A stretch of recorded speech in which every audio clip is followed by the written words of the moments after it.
Hi hello friends, welcome back to Media Talks. நான் உங்கள் மௌனிகா. அடடடடா, என்ன ஒரு போஸ்ட் இது, என்ன சொல்கிறதுனே தெரியல.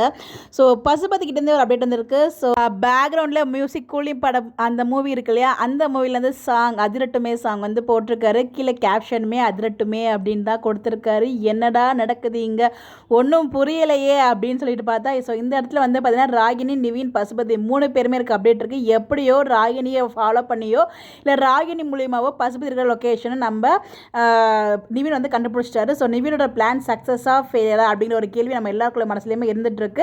ஏன்னா இந்த இடத்துல பசுபதி தேவையில்லை. ஏன் அப்படின்னு பார்த்தீங்கன்னா, நம்ம வெண்ணிலா கண்டுபிடிச்சாச்சு, மாமாவுமே வந்து கண்டுபிடிச்சாச்சு. ஸோ மாமாவுமே வந்து கண்டுபிடிச்சாரு நம்ம குமரன். அதை பற்றி நான் தனியாக ஒரு வீடியோ ஷேர் பண்ணுறேன். ஸோ அப்படிங்கிறப்ப பசுபதியை போலீஸ் தான் தேடி கண்டுபிடிக்கணுமே தவிர நிவின் கண்டுபிடிக்கணுங்கிற அவசியம் கிடையாது. அங்கே பிளான் சக்ஸஸாக இருந்தாலும் பிரச்சனை இல்லை, ஃபெயிலியராக இருந்தாலும் பிரச்சனை இல்லை. பிகாஸ் நம்ம விஜய் வெளில வந்துட்டு அதுக்கு பசுபதி தேவையில்லை. கொடுத்துருக்க அப்டேட்டை பார்க்கும்போதும் அங்கே நம்ம நிவினோட பிளான் ஃபெயிலியர், அதாவது அவர் வந்து இவங்க கிட்ட மாட்டிக்கிட்ட மாதிரி தான் இருக்குது. ஸோ வந்து ஒரு முன்னாடி ஒரு ஃபோட்டோ ஷேர் பண்ணியிருந்தாங்க. வெளியில் வந்து பசுபதி கிட்டையும் ராகினிட்டையும் மாட்டிக்கிட்டு இருக்க மாதிரி ஒரு ஃபோட்டோ வந்து கிடச்சிச்சு. அதே மாதிரி இங்கேயுமே வந்து பார்த்தீங்கன்னா பசு ராகினி கிட்ட நிவின் மாட்டிக்கிட்டார்னு நினைக்கிறேன். ஸோ நிவின் வந்து எதோ ஃபாலோ பண்ணி போகிறாரா, இல்லை ராகினி வந்து பார்த்தீங்கன்னா நிவினோட பிளானை தெரிஞ்சுக்கிட்டு ஸோ வேணும்னே வந்து வலைக்குள்ள சிக்க வச்சிருக்காங்களா அப்படின்னு நம்ம வெயிட் பண்ணி தான் பார்க்கணும். பட் எனிவேஸ் இந்த இடத்துல நிவின் வந்து பசுபதியை கண்டுபிடிச்சிட்டாரு. பட் இந்த இடத்துல எனக்கு தெரிஞ்சு நிவின் தான் மாட்டிக்கிட்டு இருக்காரு அப்படிங்கிற மாதிரி எனக்கு ஃபீல் ஆகுதுங்க. ஸோ அப்படி தான் நான் நினைக்கிறேன்.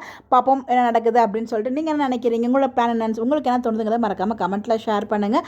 இந்த மாதிரி அப்டேட் தெரிஞ்சுக்க நம்மளோட சேனலை ஃபாலோ பண்ணிக்கலாம். பட் நிறைய அப்டேட்ஸ் வந்து டிஸ்கஸ் பண்ணிட்டு நம்ம வீடியோஸ் வந்து நான் ஷேர் பண்ணுறேன் அப்கமிங்கில்.